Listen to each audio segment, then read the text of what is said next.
السلام علیکم ورحمۃ اللہ وبرکاتہ۔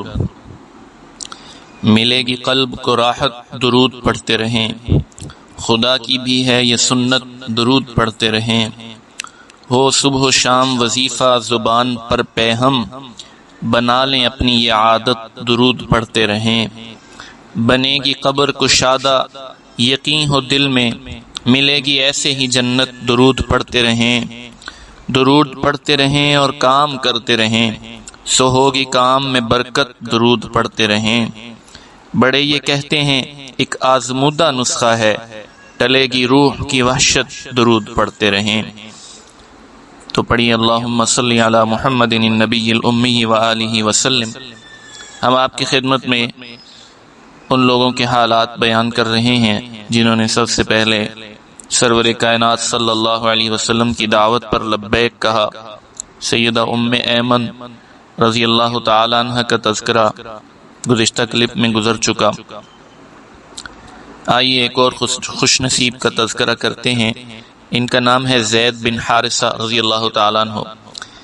یہ تمام صحابہ کرام میں واحد ہستی ہیں جن کا نام قرآن کریم میں آیا ہے، فلما قضا زید منہا، اور 9 عمری میں ہی ڈاکوؤں کے ہتھے چڑھ گئے۔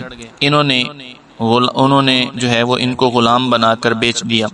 ایک روایت کے مطابق حضرت خدیجہ رضی اللہ تعالیٰ عنہ کے بھتیجے حکیم بن حزام نے حضرت خدیجہ رضی اللہ تعالیٰ عنہ کے لیے خرید لیا اور انہوں نے تحفتاً سرور کائنات صلی اللہ علیہ وسلم کی خدمت میں ان کو پیش کر دیا۔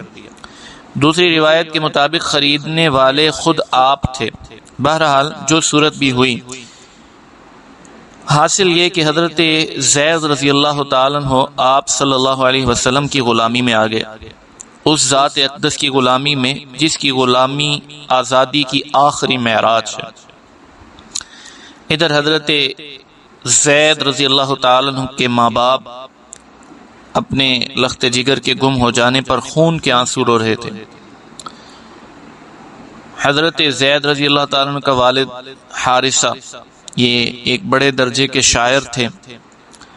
ان کے جذبات غم شعروں میں ڈھل جاتے، جنہیں پڑھ پڑھ کر وہ خود بھی روتے اور دوسروں کو بھی رلاتے۔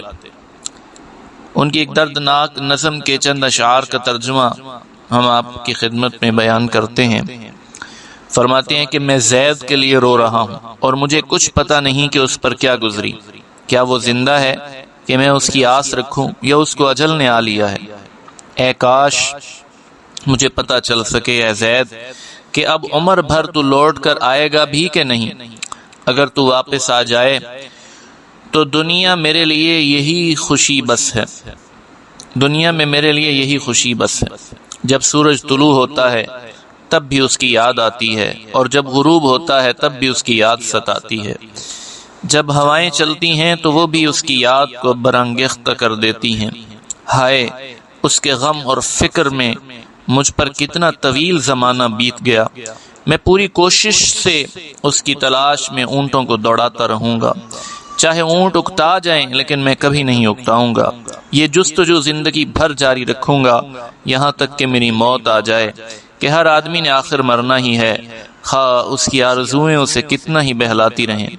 اتفاق سے ایک مرتبہ حضرت زید رضی اللہ تعالیٰ عنہ کے علاقے کے چند افراد حج کے لیے آئے تو انہوں نے حضرت زید کو پہچان لیا اور ان سے مل کر باپ کی بے قراری اور بے تابی کا حال بیان کیا، اور وہ اشعار بھی سنائے جو ان کے والد نے ان کے غم فراق میں کہے تھے۔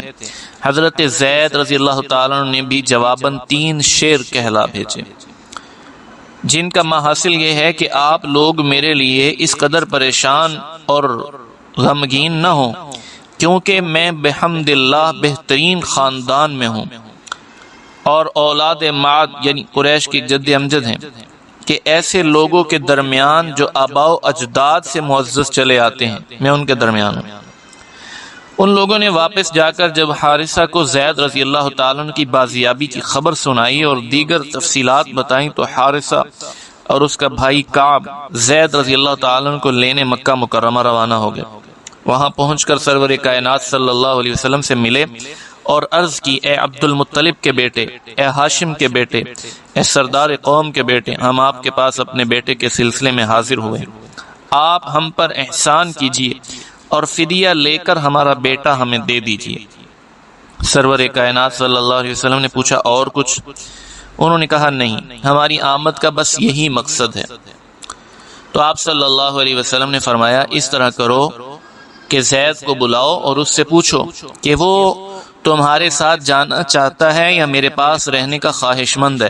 اگر تمہارے ساتھ جانے پر رضا مند ہو تو میری طرف سے اجازت ہے، لیکن اگر میرے پاس رہنا چاہے تو جو بچہ مجھ سے اتنی الفت رکھتا ہو اس کو فدیہ لے کر بزور تمہارے حوالے کرنے کا مجھ سے جو ہے وہ حوصلہ نہ ہو سکے گا۔ انہوں نے کہا یہ تو آپ نے انصاف سے بڑھ کر بات کی ہے، سراسر احسان کیا ہے۔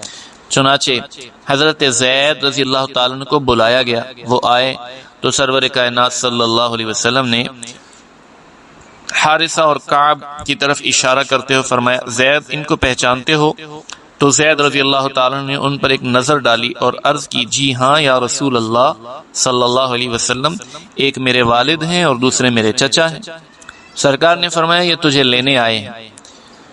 میری صحبت میں تیرا جو تھوڑا سا عرصہ گزرا ہے اس میں میں نے تو نے میرے طرز عمل کو بھی اچھی طرح دیکھ لیا ہے۔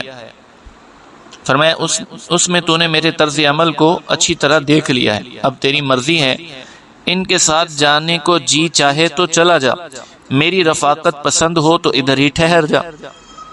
کوئی بھی ماں باپ کی فرقت کا مارا بچہ ایسے موقع پر اس کے سوا کیا جواب دے سکتا تھا کہ میں اپنے باپ کے ساتھ جانا چاہتا ہوں اور اپنے رشتہ داروں میں رہنا چاہتا ہوں، مگر آپ جانتے ہیں کہ اس معصوم نے جس کی عمر اس وقت صرف 8 سال تھی کیا ایمان افروز جواب دیا۔ انہوں نے کہا ما اریدہما وما انا بالذی اختار علیک احدا، میں ان کے ساتھ نہیں جانا چاہتا میرے آقا، میں کسی بھی فرد کو آپ پر ترجیح نہیں دے سکتا۔ اس خلاف توقع جواب پر باپ اور چچا کی آنکھیں پھٹی کی پھٹی رہ گئیں۔ حارثہ نے بیٹے کو ملامت کرتے ہوئے کہا ویحک اتختار العبودیت علی الحریت و ابیک و اہل بیتک، تو ہلاک ہو جائے، کیا آزادی پانے اپنے باپ کے ساتھ جانے اور اپنے خاندان میں رہنے کے بجائے تو غلامی کا توق گلے میں ڈالے رکھنا چاہتا ہے؟ ہاں، حضرت زید رضی اللہ تعالیٰ نے پورے اطمینان سے جواب دیا۔ پھر سرور کائنات صلی اللہ علیہ وسلم کی طرف اشارہ کرتے ہوئے بولے دراصل میں نے اس عظیم ہستی کے حسن سلوک کا ایسا مظاہرہ دیکھا ہے کہ اب اس ذات گرامی کو چھوڑ کر کہیں بھی نہیں جا سکتا۔ حضرت زید رضی اللہ تعالیٰ عنہ کی صالحانہ محبت نے سرور کائنات صلی اللہ علیہ وسلم کے قلب مبارک پر گہرا اثر کیا۔ آپ نے اسی وقت زید کا ہاتھ تھاما اور قریش کے روبرو جا کر اعلان کر دیا اشہدوا ان زیدن ابنی، تم سب گواہ رہنا کہ آج سے زید میرا بیٹا ہے۔ یوں سرور کائنات صلی اللہ علیہ وسلم نے حضرت زید رضی اللہ تعالیٰ عنہ کو نہ صرف یہ کہ آزاد کر دیا بلکہ اپنا بیٹا قرار دیا۔ حارثہ اور کعب نے جب سرور کائنات صلی اللہ علیہ وسلم کی اس غیر معمولی شفقت کا مشاہدہ کیا تو بیٹے کو حق بجانے پایا اور خوشی خوشی واپس چلے گئے۔ سرور کائنات صلی اللہ علیہ وسلم کے اس اعلان کی وجہ سے ایک عرصے تک حضرت زید کو زید بن محمد کہا جاتا رہا، مگر بعد میں قرآن کریم نے فرمایا کہ کسی کو بیٹا کہہ دینے سے وہ حقیقتاً بیٹا نہیں بن جاتا، یہ تو صرف منہ کی بات ہے جس سے حقیقت نہیں بدل سکتی، اس لیے آئندہ منہ بولے بیٹوں کو ان کے حقیقی آبا کی طرف منسوب کیا کرو۔